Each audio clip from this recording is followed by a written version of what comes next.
জীবন্ত মানুষকে হারিয়ে ফেলার সুখটা সবচেয়ে দীর্ঘস্থায়ী। সে পৃথিবীর কোথাও না কোথায় হাসছে, কথা বলছে, অন্য কারোর কাছে সে তার অনুভূতি শেয়ার করছে। আবার সে এখন অন্য কারোর অধিকার।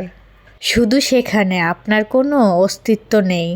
এই থাকার না থাকার মাঝখানে শূন্যতা বড় বিষাক্ত।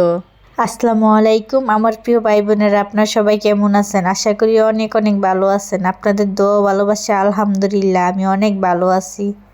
আজকের এই ভিডিওটা ছিল বেশ কয়েকদিন আগে আমরা একটু ঘুরতে গিয়েছিলাম 300 ফিট। ওই ভিডিওটাই আজকে ছাড়া হলো। খুবই সুন্দর একটা জায়গায় গিয়েছিলাম। আশা করি আপনারা সবাই মনোযোগ দিয়ে দেখবেন। দেখলে আশা করি সবারই কম বেশি ভালো লাগবে। আর যদি কারোর একটু হলেও ভালো লেগে থাকে তাহলে লাইক কমেন্ট শেয়ার করে পাশে থাকবেন। যাই হোক, কথা বলতে বলতে আমরা কিন্তু চলে আসলাম সেই সুন্দর পার্কও বলতে পারেন, আবার রেস্টুরেন্টও বলতে পারেন। আমি অবশ্য এটার নামটা ভুলে গিয়েছি, নামটা বলতে পারলাম না, কিন্তু জায়গাটা ছিল কিন্তু খুবই সুন্দর। তাই আমি আপনাদের মাঝে শেয়ার করার জন্য একটু একটু করে ভিডিও করে নিয়ে আসলাম। আমরা কিন্তু অবশ্যই এই জায়গার ভিতরে গিয়েছিলাম হালকা পাতলা কিছু খাওয়ার জন্য। আমরা খেয়েছি এই জায়গায়, কিন্তু খাওয়ার সময় আর ভিডিও করা হয়নি।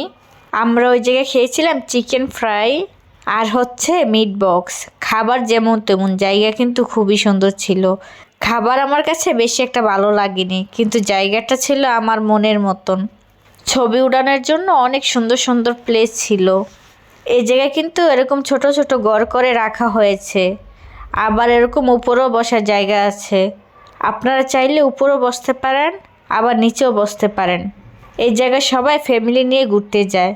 আমরা যেদিন গিয়েছিলাম ওই দিন বেশি একটা মানুষ ছিল না, কয়েকজন ছিল আমাদের নিয়ে, তাই একটু ভালো করে ভিডিও করা গিয়েছে। বেশি মানুষ থাকলে কিন্তু ভিডিও করতে সমস্যা হয়। রাতের বেলা তো লাইটগুলোর কারণে আরও বেশি সুন্দর লাগছিল। এই জায়গাটা আপনাদের কার কেমন লেগেছে কমেন্ট করে জানাবেন। আসলে আমাদের ঢাকা শহরের বাচ্চারা কিন্তু সবসময় বাসা থেকে বোরিং হয়ে যায়। মাঝে মধ্যে যদি এরকম সুন্দর সুন্দর জায়গা নেওয়া যায়, বাচ্চারা কিন্তু অনেক বেশি খুশি হয়ে যায়। যেমন আমার মেয়ে কিন্তু অনেক খুশি হয়েছিল। দেখেন উপর থেকে হাত নাড়াচ্ছে আর ডাকছে, আম্মু উপরে আসো। আমি তাই আমার মেয়ের কাছে যাচ্ছি উপরে। উপর থেকে কিন্তু নিচের ঘরগুলোকে খুবই সুন্দর লাগছিল। এই তো আমি উপরে উঠে গেলাম। এখন আপনাদের উপরের বসার জায়গাটা দেখাবো। উপরে বসার জায়গাটা কিন্তু অনেক বড় ছিল। নিচেরগুলো ছিল ছোট ছোট ঘরের সিস্টেম, আর উপরেরটা ছিল বেশ বড়। নিচেরগুলো একটা ফ্যামিলির জন্য সুন্দর, আর উপরেরগুলো কয়েকটা ফ্যামিলি বসতে পারবে। এই জায়গাটা হচ্ছে ভাইরাল শাকিলার পিঠাগড়ের পাশেই ছিল এই রেস্টুরেন্টটা। আমরা তো শাকিলার পিঠাগড় দেখেছিলাম, কিন্তু ওর কাছে আর যাইনি, কারণ ওর কাছে সবসময় ভিড় থাকে, তাই আমরা আর ওদিকে যাইনি। আর এই রেস্টুরেন্টের ভিতরে কোনো ঝামেলা ছিল না, গ্যাঞ্জাম ছিল না, মানুষ কম ছিল, দেখতেও সুন্দর। তাই আমরা ভাবলাম এই রেস্টুরেন্টেই বসা যাক। আমার মেয়ে তো এই জায়গাটা দেখে বলছে, আম্মু আমাকে একটা ছবি উঠিয়ে দাও। পরে আমি ছবি না উঠিয়ে ভিডিও করে নিলাম। যাই হোক, কথা বলতে বলতে আমার ভিডিওটা কিন্তু শেষ পর্যায়ে চলে আসলো। এখন আমি আপনাদের কাছ থেকে বিদায় নিয়ে নেব। আল্লাহ হাফেজ, আসসালামু আলাইকুম।